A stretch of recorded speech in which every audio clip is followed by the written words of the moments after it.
नमस्कार, स्वागत है आप सभी को हमारे इस क्लास में पुनः। तो इसके पहले वाले क्लास में जैसा कि हम सब शैक्षिक प्रबंधन एवं प्रशासन की चर्चा किए थे, उसी क्रम में आज हम उसके आगे चलते हैं। तो उस दिन हम सब ये पढ़े थे कि किसी भी शैक्षिक संस्थान को चलाने के लिए, उसको सुचारू रूप से संचालित करने के लिए जो प्रशासन और प्रबंधन की महत्वपूर्ण भूमिका होती है। तो जैसा कि हम सब देखते हैं कि कोई भी जो ऑर्गेनाइजेशन होता है, जैसे जब किसी शैक्षिक संस्था का निर्माण किया जाता है तो उसका एक उद्देश्य होता है, एक उद्देश्यों की पूर्ति को लेकर उसकी संचालन की जाती है और उसको संचालित करने में प्रबंधन और प्रशासन की भागीदारी समान रूप से होती है। तो जैसे अलग अलग संगठन होते हैं, जैसे शैक्षिक संगठन होते हैं, राजनीतिक संगठन होते हैं, फिर मिलिट्री संगठन होते हैं, जैसे मिलिट्री ऑर्गेनाइजेशन होते हैं। तो हर ऑर्गेनाइजेशन का एक उद्देश्य होता है, एक लक्ष्य होता है, उसी के अंतर्गत उसे संचालित किया गया था। तो हम पिछले क्लास में पढ़े थे संगठन तक कि संगठन क्या होता है, संगठन की परिभाषा हम पढ़ चुके थे। तो हम सबको चर्चा की थी कि संगठन में 5 चीजें महत्वपूर्ण हैं। जैसे उसमें क्या बताया गया था कि संगठन एक व्यक्तियों का एक ऐसा समूह है जिसमें संसाधनों के माध्यम से जो लक्ष्य की ओर अभिमुख होते हैं, यानी एक ऐसा समूह जो अपने लक्ष्य को प्राप्ति के लिए विभिन्न संसाधनों का प्रयोग करके वहां तक पहुंचती है। तो सबसे महत्वपूर्ण बात यह है कि किसी भी संगठन की ऑर्गेनाइजेशन में 5 चीजें बहुत ही महत्वपूर्ण हैं, उसी पे आज हम सब चर्चा करेंगे। तो पहली चीज क्या है? व्यक्तियों का समूह। देखिए, संगठन ऑर्गेनाइजेशन में सबसे महत्वपूर्ण है कि एक होना चाहिए, व्यक्तियों का एक समूह होना चाहिए, कलेक्शन ऑफ पीपुल। तो ऐसा संगठन होना चाहिए उसका जिसका कोई खास उद्देश्य हो, एक लक्ष्य हो, एक विजन हो, एक मिशन के अंतर्गत वो कार्य कर सके। ऐसा ना हो कि जहां हम सब बाजार में सब्जी खरीदने जाते हैं वहां भी व्यक्तियों का समूह होता, लेकिन वो ऑर्गेनाइजेशन नहीं है। और ऐसा भी होता है कि ऑर्गेनाइजेशन 2 प्रकार के होते हैं, एक फॉर्मल ऑर्गेनाइजेशन होते हैं और एक इनफॉर्मल ऑर्गेनाइजेशन होते हैं। फॉर्मल ऑर्गेनाइजेशन का जो होता है उद्देश्य होता है, लक्ष्य होता है, उसकी कार्य करने की प्रणाली सब औपचारिक रूप से बनाई जाती है, फिक्स होता है। लेकिन जो अनौपचारिक संगठन होते हैं, जो इनफॉर्मल ऑर्गेनाइजेशन होते हैं, उसका कोई क्रियाकलाप से मतलब निर्धारित नहीं होता है। जैसे हमारा पीयर ग्रुप हो गया, दोस्तों का समूह हो गया, ये सब इनफॉर्मल ग्रुप है।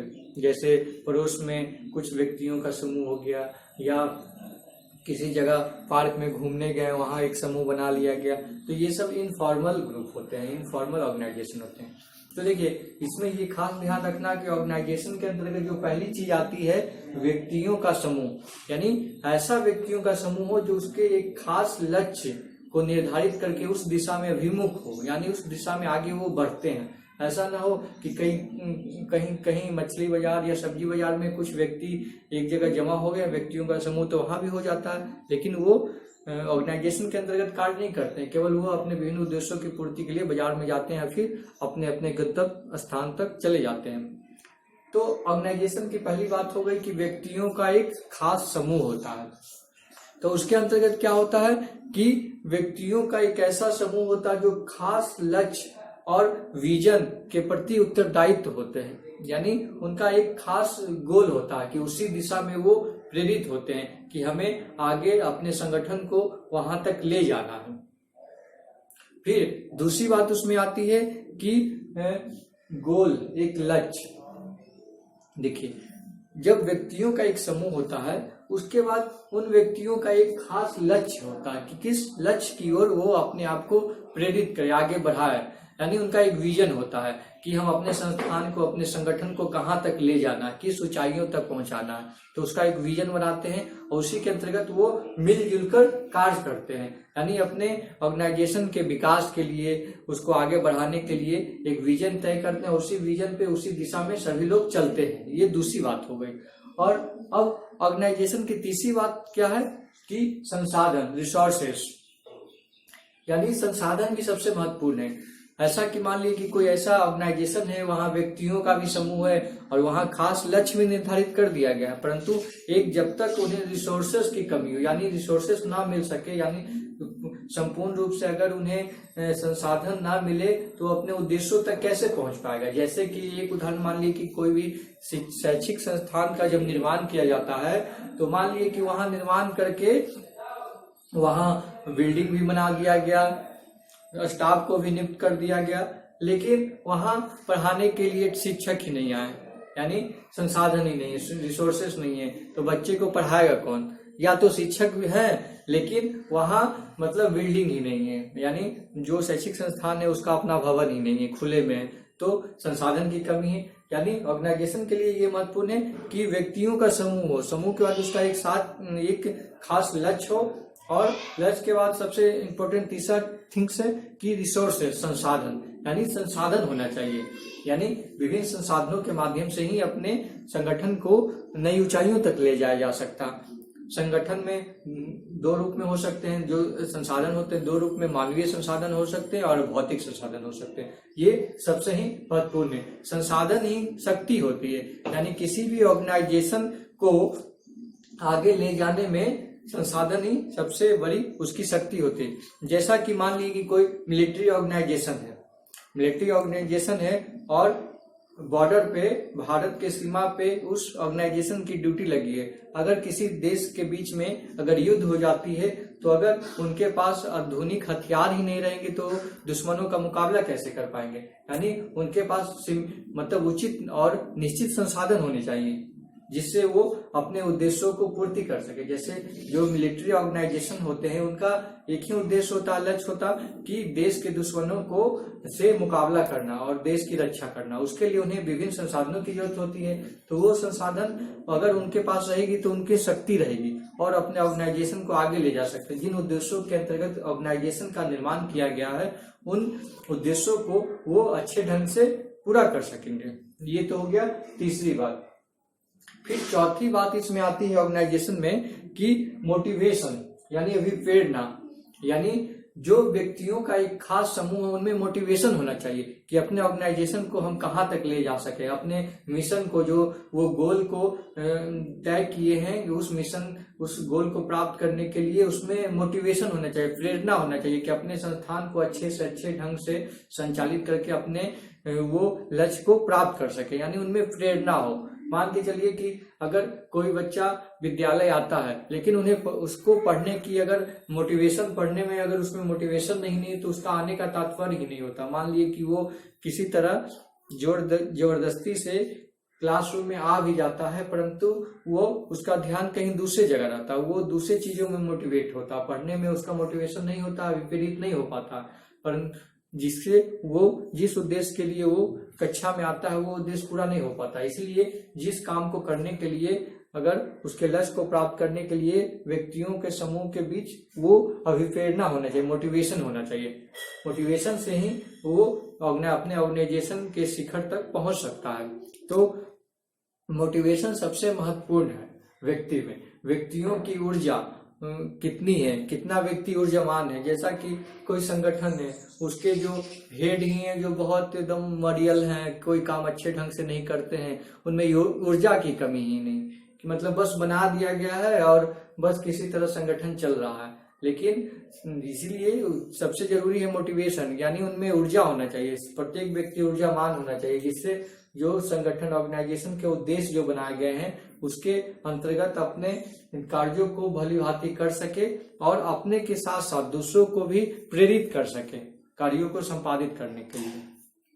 अब जो ऑर्गेनाइजेशन की पांचवी और महत्वपूर्ण विशेषता है जो एबिलिटी, योग्यता, यानी जो कोई भी ऑर्गेनाइजेशन होती है उसकी ये एबिलिटी महत्वपूर्ण जो ये चीज है। जैसा कि आप एक ऐसा उदाहरण ले लीजिए कि कोई भी हम एक ऑर्गेनाइजेशन खोलते हैं, या तो कोई उसमें पॉलिटिकल ऑर्गेनाइजेशन हो या एजुकेशनल ऑर्गेनाइजेशन हो, तो जब हम ऑर्गेनाइजेशन का निर्माण करते हैं तो क्या करते हैं कि सबसे पहले हम कुछ व्यक्तियों का समूह बनाते हैं।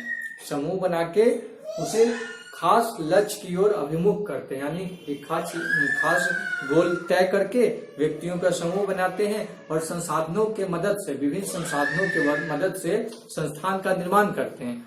और उसके संस्थान में जितने भी व्यक्ति हैं उसे मोटिवेशन करते हैं, यानी अपने गोल को प्राप्त करने के लिए तो मोटिवेशन करते हैं। उसके बाद ये देखा जाता है कि उन जो व्यक्ति हैं, जो व्यक्तियों का समूह, उनमें एबिलिटी है कि नहीं, सामर्थ्य है कि नहीं, उसमें योग्यता है कि नहीं। जैसा कि कोई अगर विद्यालय खोल दिया गया, बहुत संसाधनों को लगाकर विद्यालय खोला जाता है, अच्छा बिल्डिंग बना दिया जाता है, अच्छे क्लासरूम होते हैं, लेकिन उसमें शिक्षक योग्य नहीं होते हैं। अगर योग्य शिक्षक नहीं हो, सामर्थ्य शिक्षक ना हो, तो उस शैक्षिक संस्थान का विकास सही रूप से नहीं हो पाएगा।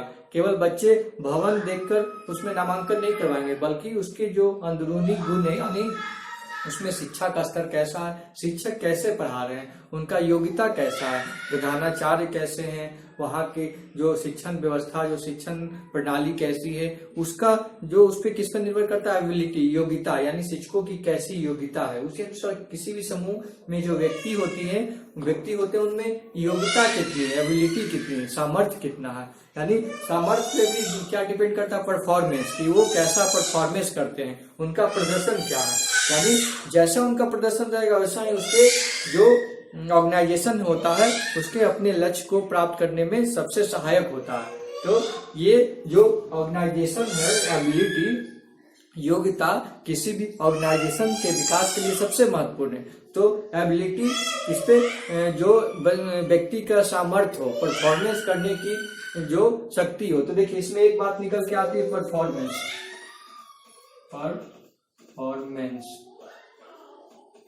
तो देखिए परफॉर्मेंस जो व्यक्ति का होता है वो फंक्शन ऑफ एम ए,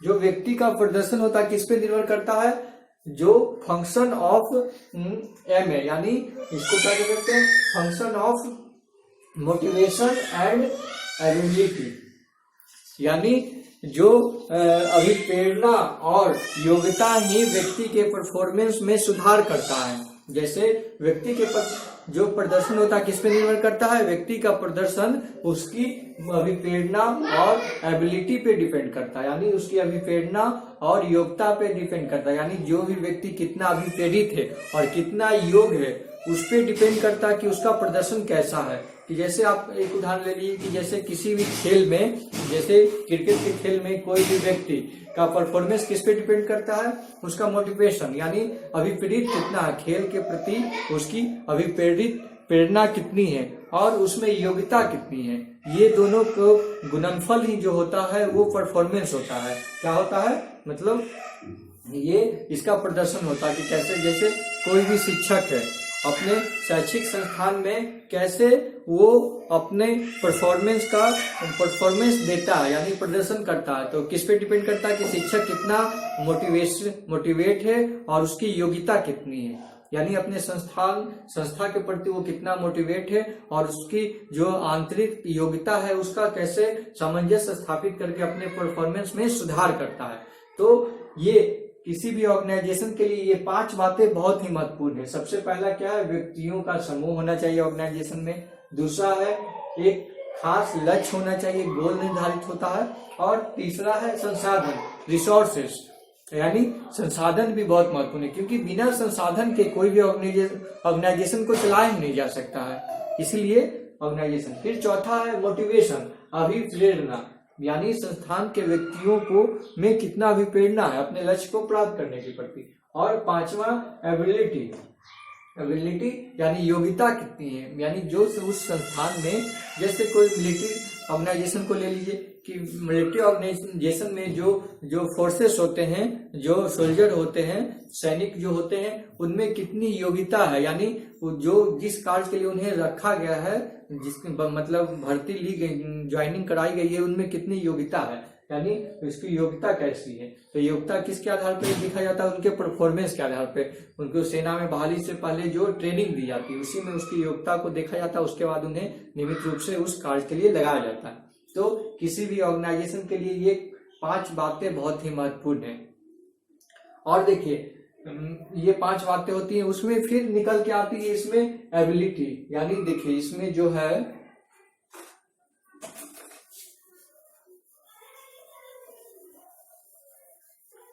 जो फंक्शन होता है परफॉर्मेंस,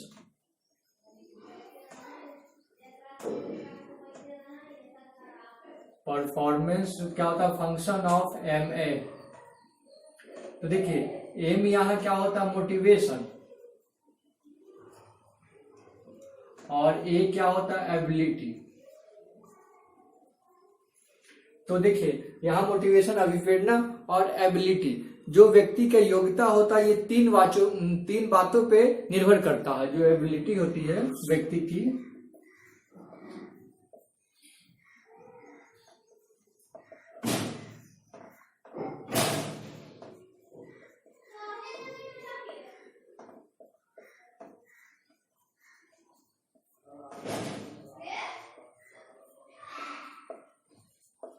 एबिलिटी जो होती है व्यक्ति के तीन बातों पे निर्भर करती है, 3 थिंग्स। एबिलिटी के अंतर्गत 3 चीज। तो देखिए जो एबिलिटी होती है व्यक्ति की योग्यता होती है, जो 3 चीजों पे निर्भर करती है। पहला चीज क्या है, नॉलेज, यानी व्यक्ति को कितना ज्ञान है, यानी किसी भी विषय में, यानी किसी व्यक्ति की योग्यता 3 चीजों पर निर्भर करती है। तो सबसे पहला नॉलेज है, यानी ज्ञान, उस व्यक्ति को उस चीजों मतलब उस पार्टिकुलर चीज में कितना उसका ज्ञान है, यानी नॉलेज कितना है। फिर दूसरी बात आती है, दूसरी बात किसमें है, स्किल, यानी कौशल, यानी व्यक्ति में कौशल कितना है, यानी कोई भी व्यक्ति किसी कार्य करने में कितना दक्ष है, कितना कौशल मतलब उसमें है। और तीसरा है एक्सपीरियंस, यानी अनुभव, यानी व्यक्ति की एबिलिटी जो होती है, योग्यता 3 बातों में निर्भर करती है। पहला नॉलेज, दूसरा स्किल और तीसरा एक्सपीरियंस, यानी किसी भी कार्य करने के लिए व्यक्ति में कितना नॉलेज है, कितना ज्ञान है। फिर दूसरी बात होती है कि उसमें कितना स्किल है, कितना दक्ष है। और तीसरा है एक्सपीरियंस, जैसे कि कोई भी शिक्षक हो, वो जब टीचिंग करता है तो शिक्षण के दौरान उसकी योग्यता का पता चलता है। तो उसमें ये पता चलता है कि उसमें कितना ज्ञान है, और ज्ञान के बाद उसको ये पता चलता है कि स्किल कितना, यानी टीचिंग स्किल कितना, यानी वो अपने शिक्षण में, टीचिंग में किन किन स्किलों का प्रयोग कर रहा, बच्चों को पढ़ाने में किन स्किल का प्रयोग कर रहा। और तीसरा, उनमें कितनी एक्सपीरियंस है, यानी उनको कितना अनुभव है, यानी टीचिंग करने का उनको कितना अनुभव है। यानी ये 3 बातें सबसे महत्वपूर्ण होती है एबिलिटी की। यानी आज हम सब क्या पढ़े कि सबसे पहले हम सब ऑर्गेनाइजेशन की 5 बातों को ध्यान दिए कि 5 बातें बहुत ही महत्वपूर्ण होती है ऑर्गेनाइजेशन में। पहला क्या होता है, व्यक्तियों का एक समूह होता है। दूसरा, एक खास लक्ष्य होते हैं। फिर तीसरा, संसाधन होना चाहिए। और चौथा क्या होता है कि व्यक्ति में मोटिवेशन होना चाहिए, मोटिवेशन। फिर 5वां क्या, एबिलिटी, योग्यता होनी चाहिए। तो उसके बाद जो होती है ये एबिलिटी हो गई। उसके बाद देखिए जो योग्यता होता है वो परफॉर्मेंस पे डिपेंड करता। तो व्यक्ति का परफॉर्मेंस किस पे निर्भर करता है, जो परफॉर्मेंस होता है फंक्शन ऑफ एम ए, यानी जो उसका जो कार्य होता है मोटिवेशन और एबिलिटी, योग्यता और योग्यता और जो अभिप्रेरणा का गुणनफल ही उसका परफॉर्मेंस प्रदर्शन होता है। और जो योग्यता होता है वो 3 बातों पे निर्भर करता है, नॉलेज, स्किल और एक्सपीरियंस। अब हम सब चर्चा करेंगे कि मैनेजमेंट और एडमिनिस्ट्रेशन जो उसका अमेरिकन व्यू क्या है, यानी अमेरिकन व्यू, यानी अमेरिका में एडमिनिस्ट्रेटिव और मैनेजमेंट को कैसा देखा जाता है। तो अमेरिकन व्यू के अंतर्गत क्या है कि मैनेजमेंट के अंतर्गत एडमिनिस्ट्रेटिव आता है। अमेरिकन व्यू के अंतर्गत मैनेजमेंट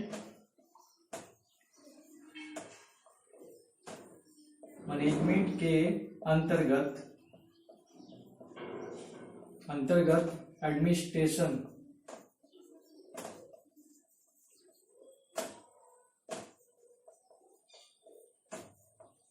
यानी मैनेजमेंट और एडमिनिस्ट्रेशन का 2-3 व्यू वर्तमान में काफी प्रचलित थे। तो सबसे पहले पढ़ा जाता था अमेरिकन व्यू। तो अमेरिकन व्यू के अंतर्गत क्या था कि प्रबंधन के अंतर्गत एडमिनिस्ट्रेशन आता था, यानी प्रबंधन के अंतर्गत प्रशासन आता था। तो इसको हम इस रूप में देख सकते हैं कि ये मेरा हो गया प्रबंधन, ये गोला प्रबंधन का है और ये एडमिनिस्ट्रेशन का। तो इसको क्या कहते हैं, मैनेजमेंट। ये है मैनेजमेंट और ये एडमिनिस्ट्रेशन।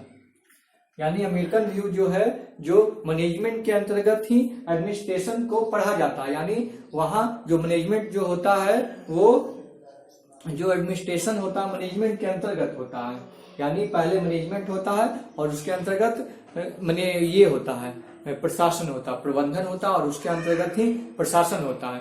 और फिर दूसरा व्यू ब्रिटिश व्यू है।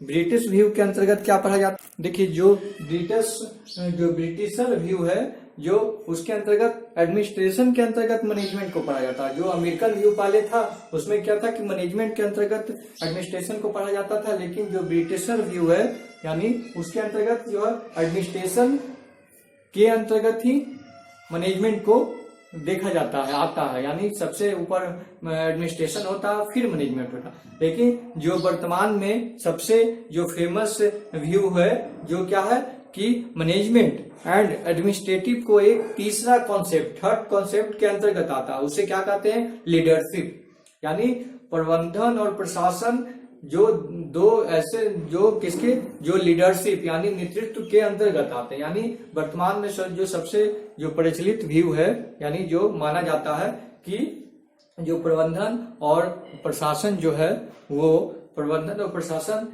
एक थर्ड कॉन्सेप्ट जो है वो लीडरशिप उसके अंतर्गत आता है।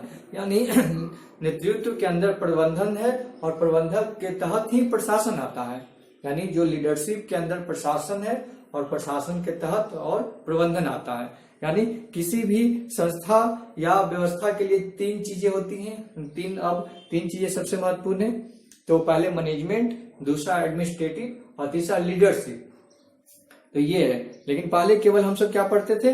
मैनेजमेंट और एडमिनिस्ट्रेटिव यानी प्रबंधन और प्रशासन। लेकिन अब जो प्रेजेंट टाइम में जो तीन व्यू को पढ़ा जाता है, तीन कॉन्सेप्ट आ गया है किसी भी ऑर्गेनाइजेशन को आगे ले जाने के लिए। क्या है? सबसे पहले लीडरशिप यानी नेतृत्व की क्षमता, नेतृत्व प्रदान करना। फिर दूसरा क्या है?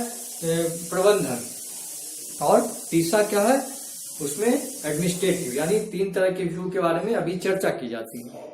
जैसे देखिए क्यों महत्वपूर्ण हो गया? क्योंकि जो किसी भी संस्था में जो लीडरशिप होता है उसका काम होता है कि संस्था को वाइब्रेट करना, स्पंदन लाना, यानी संस्था को गतिशील करना, यानी संस्था के सदस्यों में ऊर्जा को प्रभावित करना कि संस्था को लक्ष्य तय करना, उस मिशन को प्राप्त करना, कैसे संस्था को गतिशील बनाए रखना है। यानी वो काम किसका होता है? लीडरशिप का होता है।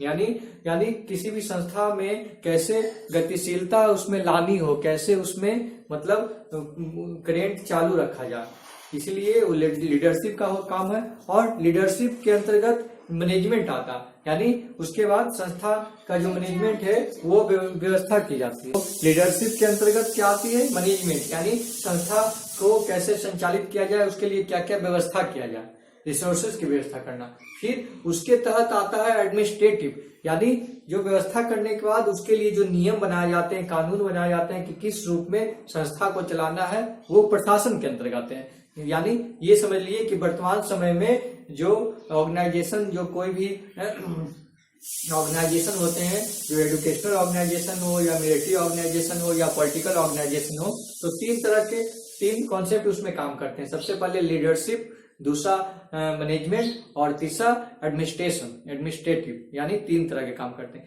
जैसा कि आप सब अब देखिए कहीं कहीं ऐसा होता है कि लीडरशिप नहीं होता, केवल मैनेजमेंट और एडमिनिस्ट्रेटिव होता है। जैसे कि उदाहरण ले लिए कि कोई भी हॉस्पिटल है, तो हॉस्पिटल में जब कोई लोग दिखाने जाते हैं, जब इमरजेंसी होता है तो जाते हैं, तो उसमें क्या दिखाया जाता है कि हॉस्पिटल का कैसा मैनेजमेंट है और एडमिनिस्ट्रेटिव कैसा, यानी कितनी सुविधा हॉस्पिटल में है और उसका प्रशासन कैसा। जैसे कोई व्यक्ति हॉस्पिटल में गया और वो मर रहा है, तो पहले उसको एडमिट करना चाहिए या कॉलेज जो हॉस्पिटल के जो नियम कानून बने हुए उसके अंतर्गत चलना चाहिए। तो वहां उस पर वो मैनेजमेंट पे डिपेंड करता है कि कोई भी हॉस्पिटल कैसे अपने प्रबंधन करता है, उसका संचालन कैसे करता है। तो संचालन करने की जिम्मेदारी प्रशासन पे होती है।